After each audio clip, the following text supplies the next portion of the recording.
Hello everyone, this is Vivek and I welcome you all to Paradise Green Candle। आज हम लोग discuss करने वाले हैं अनंतराज शेयर को, जो कि रियल इस्टेट में वर्क करती है और करंट में इसने डाटा सेंटर में भी एंट्री लिया है। इससे पहले हम लोग देख लेते हैं निफ्टी और सेंसेक्स की परफॉर्मेंस कैसी रही है लास्ट के कुछ दिनों में। तो अगर निफ्टी की बात करूं तो 742 पॉइंट इसने डाउन साइड की फॉल दिखाई है कल के दिन में, और करंट में ये 22161 पर ट्रेड कर रहा है। अगर 52 वीक हाई की बात करूं तो 26277 इसकी 52 वीक हाई थी। 52 वीक लो की बात करूं तो 21281 इसकी 52 वीक लो थी।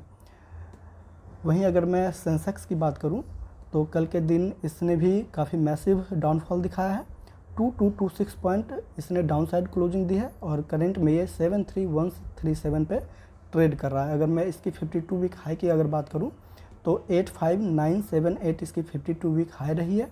अगर 52 वीक लो की बात की जाए तो 70234 इसकी 52 वीक लो रही है और करंट में ये अपने 52 वीक लो के आसपास ही ट्रेड कर रहा है। वहीं अगर मैं अनंतराज शेयर की बात करूं तो इसकी जो 52 वीक लो है वो 319 इसकी 52 वीक लो रही है।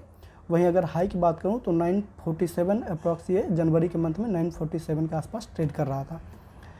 वहीं अगर कल के दिन इसकी डाउन साइड फॉलिंग की बात करूं तो 34 पॉइंट के आसपास इसने डाउन साइड की फॉल दिखाई है और 1 ईयर की बात करूं तो इसने 25% के आसपास इसकी ग्रोथ रही है। वहीं अगर मैं लॉन्ग टर्म की बात करूं 5 ईयर्स की तो अप्रॉक्स ये 22,142% की इसने मैसिव रिटर्न्स दिखाए हैं। स्क्रीनर वेबसाइट पर अगर इसे देखता हूं तो शेयर होल्डिंग पैटर्न्स की अगर बात करूं तो मार्च 2024 से दिसंबर 2024 तक प्रमोटर्स ने बिल्कुल अपना न्यूट्रल स्टैंड रखा है। वहीं एफआईआई की बात करूं तो 0.03% एफआईआई ने अपनी होल्डिंग्स बढ़ाई है। वहीं डीआईआई की अगर बात की जाए तो 0.02% डीआईआई ने अपनी होल्डिंग्स बढ़ाई है, जो कि एक पॉजिटिव नोट है। वहीं अगर मैं मनी कंट्रोल की वेबसाइट पे सेंटिमेंट्स की बात करूं तो 100% की बाइंग रिकमेंडेशन है।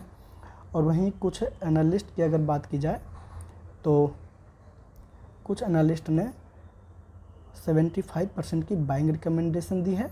वहीं 25% की आउट परफॉर्मेंस की रिकमेंडेशन रही है। अगर इसके वॉल्यूम ग्रोथ की बात की जाए तो कल के दिन इसमें 33 लाख की वॉल्यूम थी। वहीं अगर एवरेज वीकली वॉल्यूम की बात की जाए तो 20 लाख इसकी वीकली एवरेज वॉल्यूम है। वहीं मंथली एवरेज वॉल्यूम की अगर बात की जाए तो ये अप्रॉक्स 23 लाख के आसपास रही है। वहीं अगर मैं इसके चार्ट पैटर्न की अगर बात करूं तो अगर ये अपने प्रीवियस डे लो को अगर ब्रेक करता है तो उम्मीद है कि ये 325 के आसपास इसकी डाउनफॉल आ सकती है। वहीं अगर मार्केट और तेज़ी से अगर डाउनफॉल होता है मार्केट में तो ये अप्रॉक्स 278 के आसपास इसकी डाउनफॉल आ सकती है।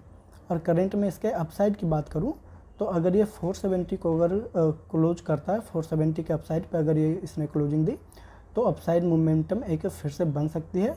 हो सकता है कि ये रिटेस्ट करे, बट अगर आप इसमें इन्वेस्ट करना चाहते हैं तो आप थोड़े क्वांटिटी में इसे एकोमोडेट कर सकते हैं। एक डिस्क्लेमर है, मैं एक सेबी रजिस्टर्ड एडवाइज़र नहीं हूं और ना ही किसी तरीके का बाइंग और सेलिंग रिकमेंडेशन दे रहा हूं।